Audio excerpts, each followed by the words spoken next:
बिस्मिल्लाहिर्रहमानिर्रहीम। अस्सलाम वालेकुम बेटा जी। अभी हम सॉल्व करेंगे एक्सरसाइज 2.8 क्लास 10th मैथमेटिक्स, और इसमें हमने प्रीवियस वीडियो में क्वेश्चन नंबर 1 to 5 सॉल्व किए थे। आज हमारा ये जो सेकंड पार्ट है, जो कि लास्ट पार्ट होगा इस एक्सरसाइज का, इसमें हम 6 से लेकर 10 तक जो बाकी क्वेश्चंस हैं इस एक्सरसाइज के, उनको सॉल्व करेंगे, जो कि बहुत ही ईजी क्वेश्चंस हैं ये। तो पहले हम सॉल्व करते हैं 6 वाला क्वेश्चन। इसमें कहा गया है, जो स्टेटमेंट है वो कुछ इस तरह से है कि the sum of square of 2 digits, यानी स्क्वायर्स का सम, यानी 2 डिजिट्स हैं उनके स्क्वायर्स का सम है। जैसे मैं इसकी एग्जांपल आपको देके क्लियर करना चाहूँगा, क्योंकि जब तक स्टेटमेंट आपको समझ नहीं आएगी क्वेश्चन सॉल्व करना पॉसिबल नहीं होगा। जैसे बेटे अगर हमारे पास कोई से 2 डिजिट्स हों, अब डिजिट्स की बात की गई है, नंबर्स की बात नहीं की गई। तो यहाँ पे मैं सपोज कर लेता हूँ मेरे पास एक डिजिट 2 है और एक डिजिट 3 है, और 2 और 3 मिलके एक नंबर बना रहे हैं 23। तो कहते हैं कि sum of squares of 2 digits, तो इन डिजिट्स का स्क्वायर और इनका सम, यानी ये कंडीशन वो बताना चाह रहा है यहाँ पे। Of a positive integral number is 65, यानी वो जो हमारे पास इंटीजर्स होंगे उनके, वो पॉजिटिव नंबर होगा, वो पॉजिटिव इंटीजर होगा, उसके वो डिजिट्स होंगे दोनों के दोनों, और उनका जो स्क्वायर का सम होगा वो क्या होगा, 65 होगा। ये तो पहली बात होगी। अब पहले हम इसको थोड़ा सा राइट करके क्लियर करते हैं। तो हमारे पास जो भी नंबर होगा उसमें से जो डिजिट्स होंगे वो एक तो यूनिट प्लेस पे होगा और दूसरा टेंस प्लेस पे होगा। तो हम दोनों को सपोज कर लेते हैं, ठीक है। तो यहां पे हम लिखेंगे let digit at unit place,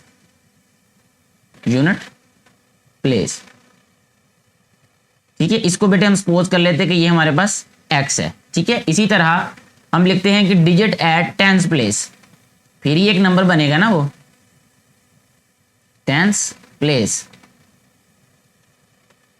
जी। इसको लिखेंगे बेटे हम y।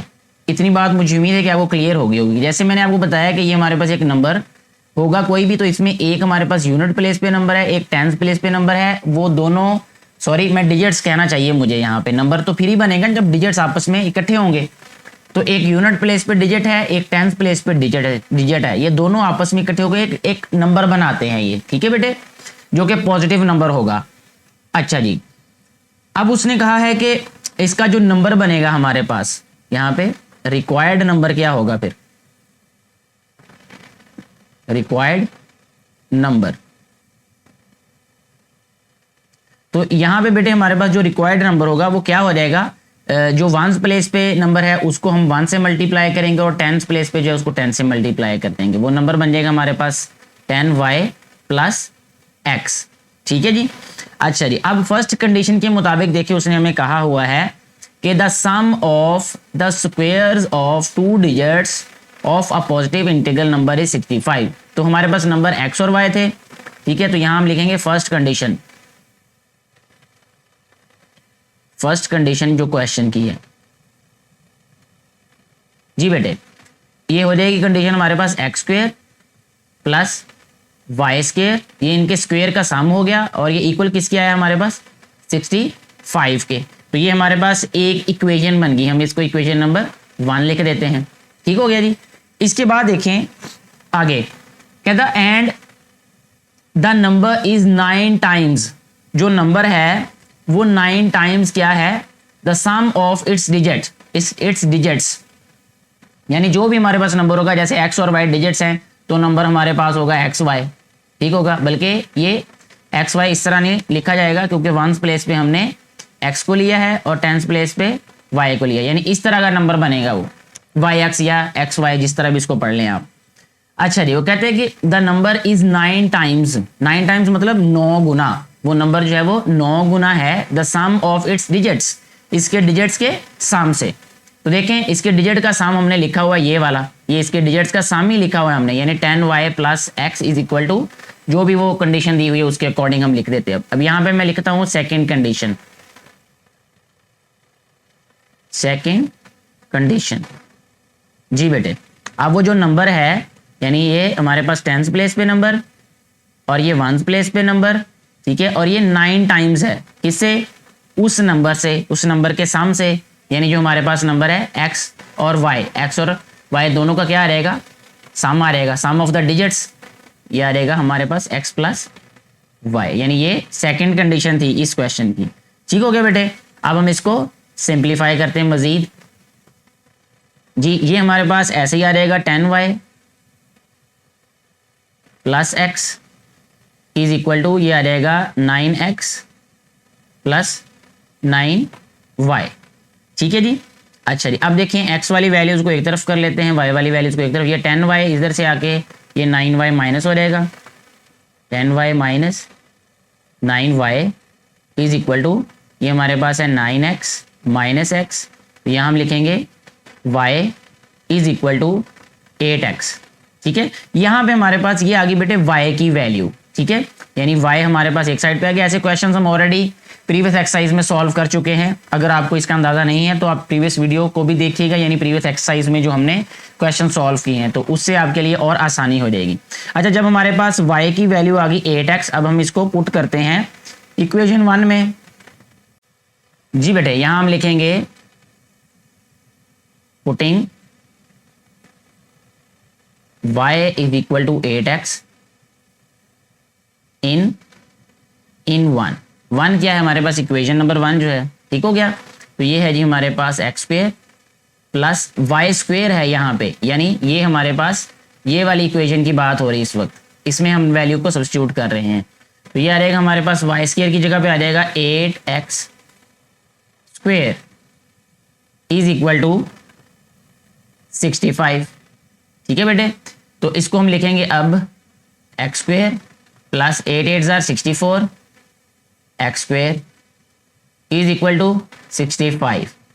अच्छा बेटे, 64 प्लस 1 65, यानी 65 times x square is equal to 65।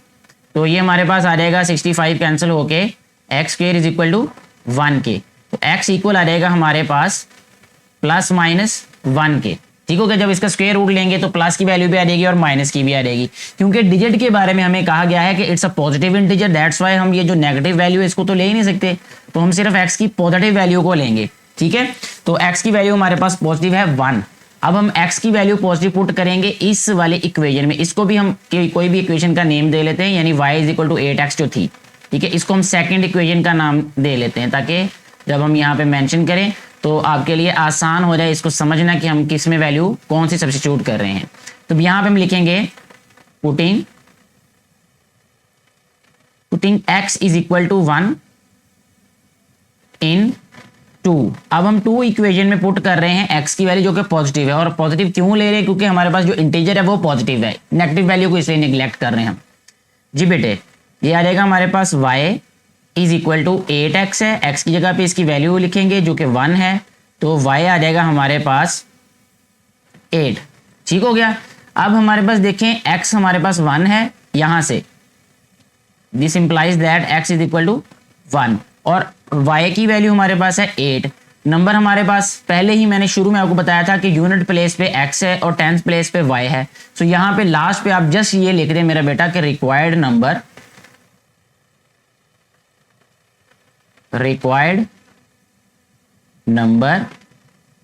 Is equal to ones place पे हम लिखेंगे x यानी 1, और टेंथ प्लेस पे क्या लिखेंगे 8, तो ये आ जाएगा हमारे पास 8 और 1 81 आ जाएगा। ये हमारे पास इस क्वेश्चन का आंसर होगा। ठीक हो गया, अगर आप इस वैल्यू को हमारे इस वाली इक्वेशन में पुट करके x और y की वैल्यू फाइंड कर लें तब भी ठीक होगा, यानी जो रिक्वायर्ड नंबर हमारा इस इक्वेशन से भी आ जाएगा। अदरवाइज वैसे भी हम लोगों को पता है कि वंस प्लेस वाला नंबर राइट साइड पे लिखना है, टेंथ प्लेस वाला नंबर यहाँ पे लिखना है। ठीक है, तो ये 81 हो जाएगा, ये हमारा रिक्वायर्ड नंबर होगा। ऐसे हमारा ये जो क्वेश्चन है ये कंप्लीटली सॉल्व हो जाता है। मुझे उम्मीद है कि ये क्वेश्चन आपको समझ आ चुका होगा। नेक्स्ट बेटा जी अभी हम सॉल्व करेंगे जी क्वेश्चन नंबर 7, जिसकी स्टेटमेंट कुछ इस तरह से लिखी है कि the sum of the coordinates of a point is 9। एक पॉइंट के जो कोऑर्डिनेट्स हैं यानी एक्स वाई कोऑर्डिनेट्स हैं ऑर्डर्ड पेयर फॉर्म में, कि अगर हम कहेंगे जी let x y be the coordinates, ठीक है जी, ऑफ पॉइंट। ठीक है, ये इसको सपोज कर लेते हैं बेटा कि हमारे पास एक्स वाई जो है ये कोऑर्डिनेट्स हैं उस पॉइंट के, जो कि हमें रिक्वायर्ड है। अच्छा जी, कहते हैं कि sum of the coordinates of a point is 9। इनका जो सम है इन कोऑर्डिनेट्स का यहाँ पे साथ ही लिख देते हैं हम कंडीशन 1। ये कंडीशन 1 हमारी साथ ही पूरी हो जाएगी, कंडीशन 1। ठीक है जी, कंडीशन 1 में क्या कहते हैं, इनका सम है जी हमारे पास x plus y is equal to 9। ठीक है बेटे, इसको हम लिख देते इक्वेशन 1 भी लिख देते साथ ही, क्योंकि ये कंडीशन 1 है और इक्वेशन 1 हो जाएगी। आगे बढ़ते बेटे, क्वेश्चन में कहता है and the sum of their squares is 45। अब ये सेकंड कंडीशन हो जाएगी, यहां लिख देते हैं सेकंड कंडीशन। सेकंड कंडीशन क्या है बेटा जी, इसकी x square plus y square यानी sum of squares is equal to 45। इसको हम लिख देते हैं सेकंड इक्वेशन। इतनी बात उम्मीद है कोई क्लियर हो चुकी होगी। Find the coordinates of the point, हमने एक्स वाई की वैल्यू जो है वो फाइंड करनी है। ये हम प्रीवियस एक्सरसाइज में सॉल्व कर चुके हैं, लेकिन फिर भी आपकी आसानी के लिए मैं इसको दोबारा सॉल्व कर देता हूं। अभी हम क्या करेंगे, इक्वेशन नंबर 1 को ले लेंगे यहाँ पे। ठीक है, यहाँ लिखेंगे फ्रॉम इक्वेशन 1। इक्वेशन 1 को लेंगे जो कि है हमारे पास x plus y is equal to 9। इस इक्वेशन में से हम क्या करेंगे कि x को एलिमिनेट कर लेंगे, यानी x की वैल्यू फाइंड कर लेंगे जो कि आ जाएगी 9 माइनस वाई। अब जो हमारे पास x की वैल्यू आई है इसको हम इक्वेशन नंबर 2 में पुट कर देते हैं। ये क्वेश्चन हम ऑलरेडी मैं बता चुका हूं पहले भी कि सॉल्व कर चुके हैं इस तरह से, इस मेथड से। तो यहां पे हम लिखेंगे putting this value in equation 2। जी, इक्वेशन 2 में हम जहां पे x है उसकी जगह पे ये वैल्यू सब्स्टिट्यूट कर देते हैं, तो ये आ जाएगा हमारे पास 9 minus y square plus y square is equal to 45।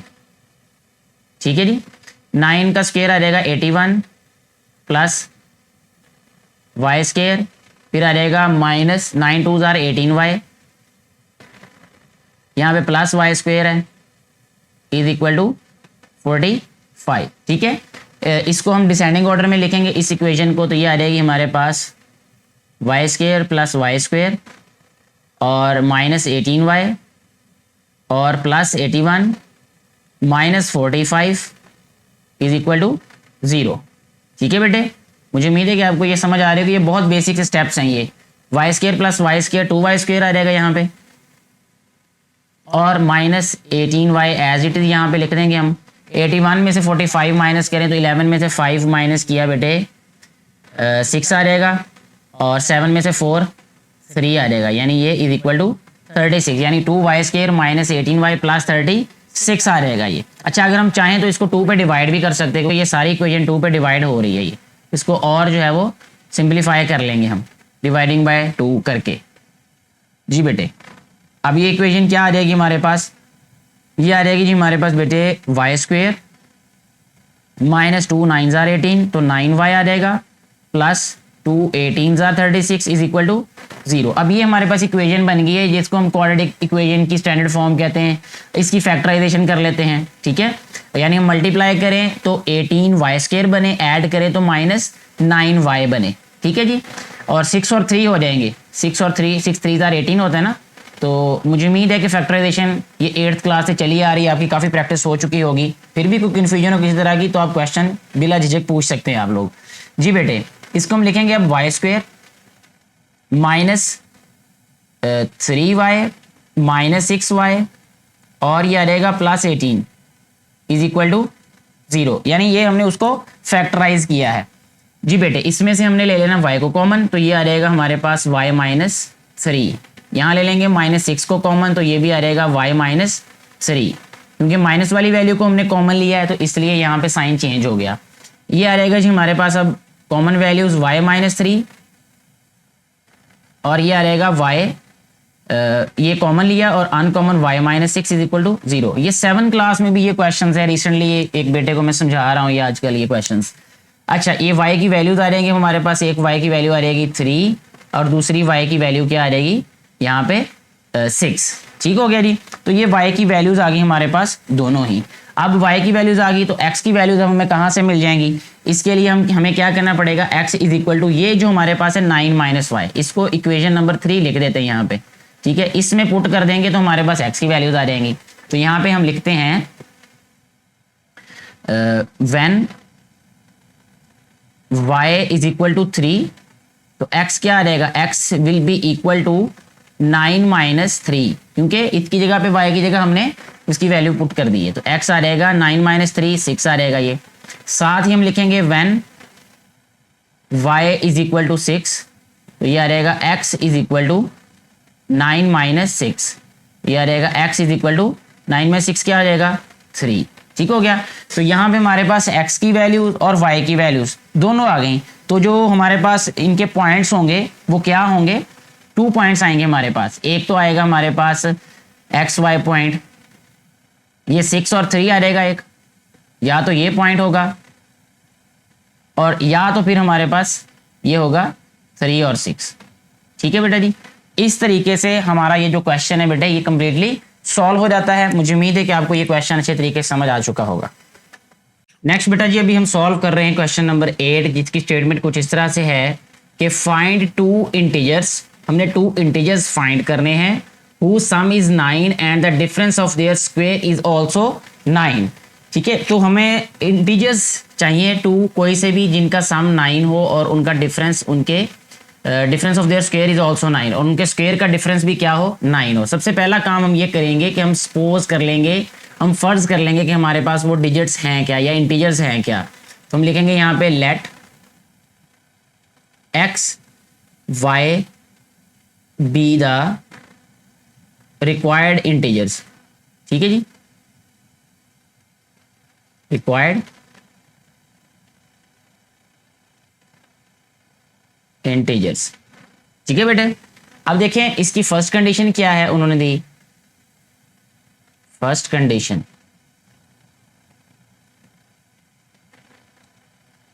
First condition क्या है, सम इनका 9 हो, तो हम यहां पे लिखेंगे x plus y is equal to 9, इसको इक्वेशन नंबर 1 लिख देते हैं। ठीक है, इसी तरह दूसरी कंडीशन क्या है वो यहां लिख देते हैं हम, सेकंड कंडीशन।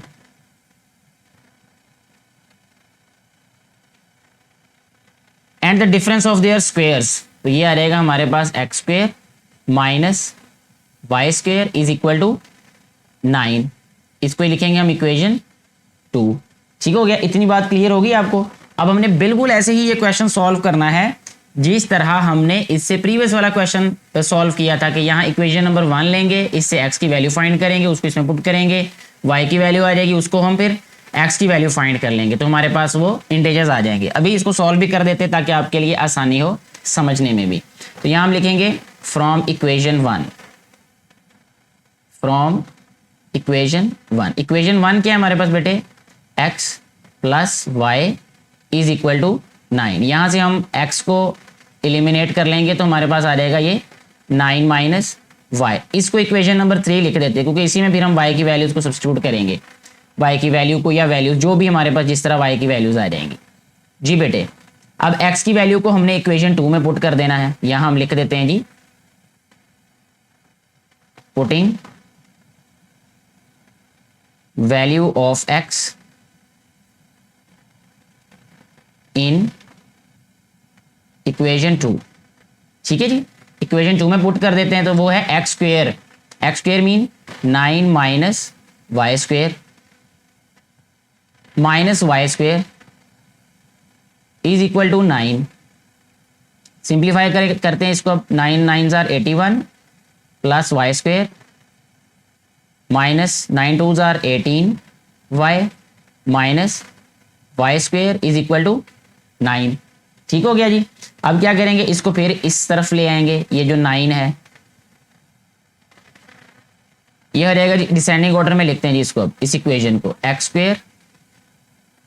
स्क्वेयर नहीं है सॉरी, यहाँ पे ये वाई स्क्वेयर है, यहाँ पे लिखेंगे हम वाई स्क्वेयर और ये माइनस वाई स्क्वेयर है ये। ठीक हो गया, माइनस वाई स्क्वेयर, उसके बाद वाई वाली वैल्यूज जो कि हैं minus 18y constant terms plus 81 minus 9 is equal to 0। ये वाई स्क्वेयर से कैंसिल हो गया, ये ऐसे ही आ जाएगा माइनस 18y, और 81 में से 9 माइनस करें तो क्या आएगा, 11 में से 9 2, क्या आ जाएगा प्लस 72 इज इक्वल टू 0। ठीक है, 72 को फिर राइट साइड पे ले आएंगे क्योंकि अब हमारे पास यहाँ पे जो क्वाड्रेटिक वेरिएबल था वो तो है ही नहीं अब, तो इसलिए यहाँ से हमारे पास y की वैल्यू आ जाएगी आसानी से, हमें फैक्टराइज नहीं करना पड़ेगा इसको लिखते हैं हम -18y इज इक्वल टू -72। ठीक है, तो y आ जाएगा 4 के, यानी यहाँ से हमारे पास y की जो वैल्यू है वो 4 आ जाएगी। अब हमारे लिए x की वैल्यू फाइंड करना इंतहाई आसान हो जाएगा क्योंकि हमारे पास y की वैल्यू आ चुकी है। तो हम यहाँ पे लिखेंगे अब नेक्स्ट स्टेप में putting y is equal to 4 in equation 3 में पुट करेंगे जी अब हम इसकी वैल्यू को। तो 3 इक्वेशन थी हमारे पास, x is equal to 9 minus y, तो हम इसको लिखेंगे x is equal to 9 minus 4। तो ये आ गया जी हमारे पास x इज इक्वल टू 9 में से 4 माइनस करेंगे तो ये आ जाएगा 5। ठीक है, तो 5 ये हमारे पास x की वैल्यू आ गई और ये हमारे पास आ गई y की वैल्यू। ठीक है, तो यही हमारे पास जो रिक्वायर्ड नंबर्स होंगे या रिक्वायर्ड इंटीजर्स होंगे, इसको हम यहाँ पे लिखेंगे लास्ट पे कि 4 एंड 5 आर रिक्वायर्ड इंटीजर्स। ठीक है बेटे, इस तरह हमारा ये वाला जो क्वेश्चन है ये सॉल्व हो जाता है। नेक्स्ट हम सॉल्व करेंगे जी क्वेश्चन नंबर 9, जिसकी स्टेटमेंट है find 2 integers whose difference is 4 and whose squares differ by 72। ये भी बहुत ही आसान क्वेश्चन है, जिस तरह हमने इससे प्रीवियस क्वेश्चन को सॉल्व किया बिल्कुल वैसे ही ये क्वेश्चन सॉल्व होगा। सबसे पहले यहाँ पे लिखेंगे late x y be the required integers be the required integers। ठीक हो गया। तो अब हमारे पास फर्स्ट कंडीशन क्या आ जाएगी, मैं शॉर्टली बता देता हूँ, बाकी क्वेश्चन आप खुद ही सॉल्व कीजिएगा अभी ये वाला। whose difference is 4, तो यहाँ पे हम लिखेंगे फर्स्ट कंडीशन इसकी। ठीक है, वो आ जाएगा हमारे पास x minus y is equal to 4, इसको इक्वेशन नंबर 1 लिख दीजिएगा। ठीक है, इसकी सेकंड कंडीशन फिर क्या होगी, स्क्वायर का डिफरेंस जो है वो आ जाएगा हमारे पास x square minus y square is equal to 72, ये इक्वेशन नंबर 2 हो जाएगी। अब हमारे पास ये 2 इक्वेशंस तो हो गई, हमने इक्वेशन नंबर 1 लेके इसमें से x की वैल्यू फाइंड कर लेनी है, यानी x को सब्स्टिट्यूट कर लेना है या x को एलिमिनेट कर लेना है, सॉरी x को एलिमिनेट करके जो वैल्यू आएगी उसको हमने 2 में पुट कर देना है। फिर हमारे पास जो y की वैल्यू आ जाएगी उसको हमने x वाली इक्वेशन में पुट कर देना है। बिल्कुल वैसे ही क्वेश्चन सॉल्व होगा जैसा हमने क्वेश्चन नंबर 8 को सॉल्व किया। ठीक है जी, ये आप इससे आगे क्वेश्चन को खुद सॉल्व कीजिएगा। तो यहाँ मैं लिख देता हूँ जी do it yourself.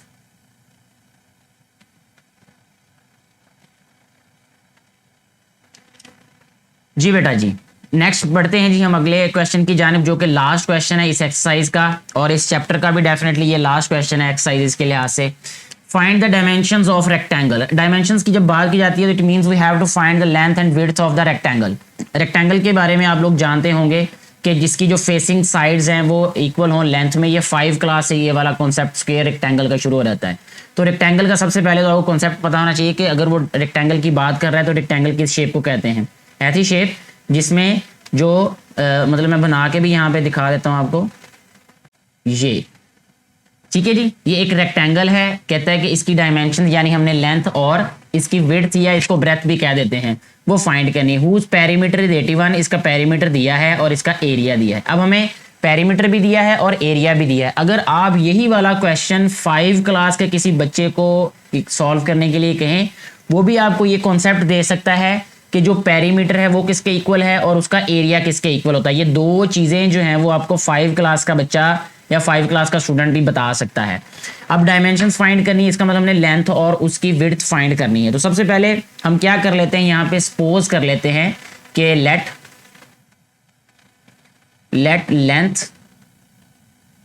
Length of rectangle.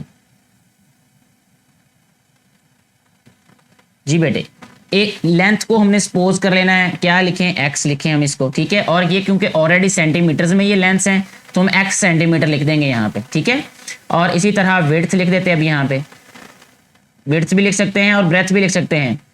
क्योंकि जो 6 क्लास की मैथमेटिक्स की बुक है उसमें उसको ब्रेथ लिखता है और जो 5 क्लास की मैथमेटिक्स की बुक है उसमें उसको विड्थ लिखा हुआ है। तो दोनों तरह ही आप लिख सकते हैं इसको, विड्थ ऑफ रेक्टेंगल, इससे कोई फर्क नहीं पड़ेगा। विड्थ ऑफ रेक्टेंगल आ जाएगा हमारे पास y सेंटीमीटर। ठीक हो गया। अब देखें बेटे, पेरीमीटर हमें दिया है तो यहां पे मैं सबसे पहले लिखता हूं जी पेरीमीटर ऑफ रेक्टेंगल।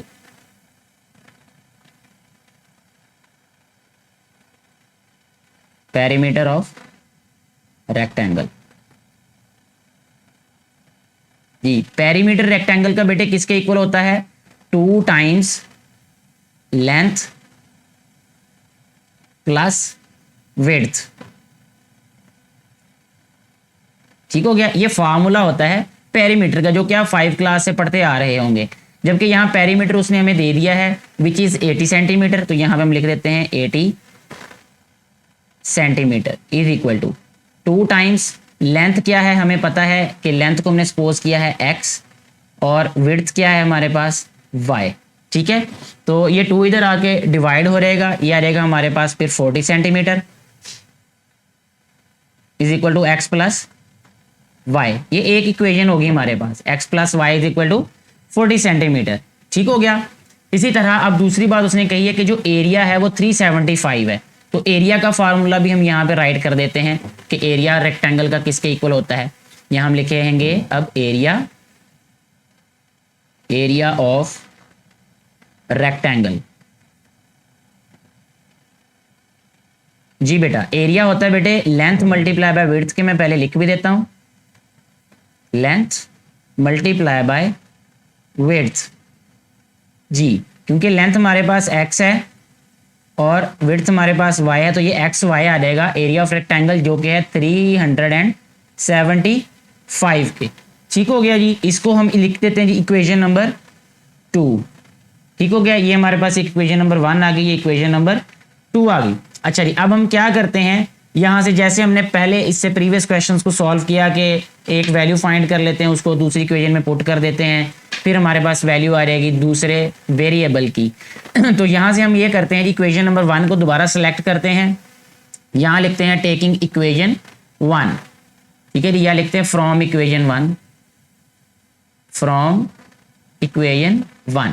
इक्वेशन 1 है हमारे पास x plus y is equal to 40। यहाँ से y की वैल्यू ले लेते हैं जी हम, वो आ जाएगी हमारे पास 40 माइनस एक्स। ये y की वैल्यू यहाँ इक्वेशन नंबर इसको 3 लिख देते हैं, क्योंकि यहाँ फिर हम वैल्यू पुट करके दोबारा y की वैल्यू फाइंड कर लेंगे, x की वैल्यू को सब्स्टिट्यूट करके। अब y की वैल्यू हम इक्वेशन 2 में पुट कर देते हैं। ठीक है जी, putting value of y in 2 equation जो है उसमें पुट कर देते हैं जी। 2 इक्वेशन हमारे पास है एक्स वाई, तो x वैसे ही आ रहेगा, y की जगह पे हम लिखेंगे 40 minus x is equal to 375। ठीक हो गया बेटे। ये आ जाएगा हमारे पास 40x minus x square is equal to 375। Next step में क्या करेंगे, हम इसको लेफ्ट साइड पे ले आएंगे, यानी लेफ्ट की बजाय इसको राइट पे ले आएंगे, तो एक्स स्क्वेयर पॉजिटिव हो जाएगा। यहाँ मैं इसको पॉजिटिव बना लेता हूँ, एक्स स्क्वेयर माइनस 40x और प्लस 375। ठीक है जी, ये इक्वल आ जाएगा 0 के। अच्छा जी, अब इसकी फैक्टराइजेशन करनी है हमने कि एक कैसे हमने पेयर ढूंढने जिनको मल्टीप्लाई करें तो 375 बने, ऐड करें तो वो 40 बने। तो वो बेटे होंगे यहाँ पे x square minus 25x minus 15x plus 375, और ये इक्वल किसके होगा 0 के। ठीक है जी, यहाँ से वो प्रीवियस क्लास वाली बातें आ जाती, फिर दोबारा x कॉमन लिया, यहाँ आ गया x माइनस 25। ठीक है, यहाँ से हमने माइनस 15 कॉमन लिया, तो ये आ गया x माइनस 25। मैं डायरेक्टली यहाँ पे अब वैल्यूज लिख देता हूँ x की, तो x की एक वैल्यू हमारे पास आ जाएगी 15 और x की दूसरी वैल्यू आ जाएगी हमारे पास 25। ये हमारे पास x की 2 वैल्यूज आ गई। इट मीन्स कि हमारे पास जो y है उसकी भी 2 वैल्यूज आ जाएंगी। ठीक है, अब हम x की वैल्यूज को सब्स्टिट्यूट करेंगे तो हमारे पास क्या आ जाएंगी y की वैल्यूज। इक्वेशन नंबर 3 में। तो उसके लिए हम क्या लिखेंगे यहाँ पे, when x is equal to 15, जब x की वैल्यू 15 है तो y इक्वल किसके आ जाएगा, y इक्वल आ जाएगा 40 माइनस 15। तो 40 में से 15 माइनस करेंगे तो क्या आ जाएगा, 10 में से 5 माइनस करेंगे 5 और 3 में से 1 माइनस करेंगे 2, तो y की वैल्यू आ जाएगी 25। ठीक हो गया। अब दूसरी नंबर पे आ जाएगा जी when x is equal to 25, तो y इक्वल आ जाएगा 40 माइनस 25, तो y आ गया हमारे पास बेटा 15 के। तो हमारे पास ये वैल्यूज़ आ गई। एक तो ये है कि दोनों में से एक सिचुएशन होगी रेक्टेंगल की, या तो हमारे पास लेंथ 15 होगी, ठीक है, तो हम लिखेंगे यहाँ पे डायमेंशंस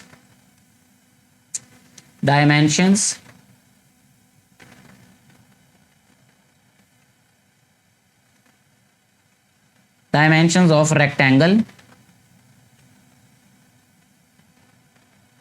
रेक्टेंगल इज आइदर, यानी या तो, ठीक है, क्या होगा, या तो होगा 15 सेंटीमीटर एंड 25 सेंटीमीटर, और या तो ये होंगी या ये होंगी 25 सेंटीमीटर एंड 15 सेंटीमीटर। इन दोनों में से मतलब एक केस फाइनल होगा। इसके साथ ही हमारा ये क्वेश्चन कंप्लीट हो जाता है। मुझे उम्मीद है कि आपको ये क्वेश्चन और इसके साथ जितने क्वेश्चन समझाए गए हैं वो सारे अच्छे तरीके से समझ आ चुके होंगे। अगर किसी भी तरह की कोई कन्फ्यूजन हो किसी बेटे को या बेटी को, तो आप नीचे कमेंट बॉक्स में ज़रूर पूछिएगा। मैं कोशिश करूँगा एज सुन एज पॉसिबल आपकी कन्फ्यूजन को दूर करने की। और वीडियो के बारे में अपनी राय ज़रूर दिया करें। वीडियो अच्छी लगी हो तो ज़्यादा से ज़्यादा शेयर करें इसको, ताकि ज़्यादा से ज़्यादा बेटे और बेटियों तक ये वीडियो पहुँच सके और उनको इससे फ़ायदा हो सके, जो कि ये वीडियो बनाने का बुनियादी मकसद है। Thank you very much.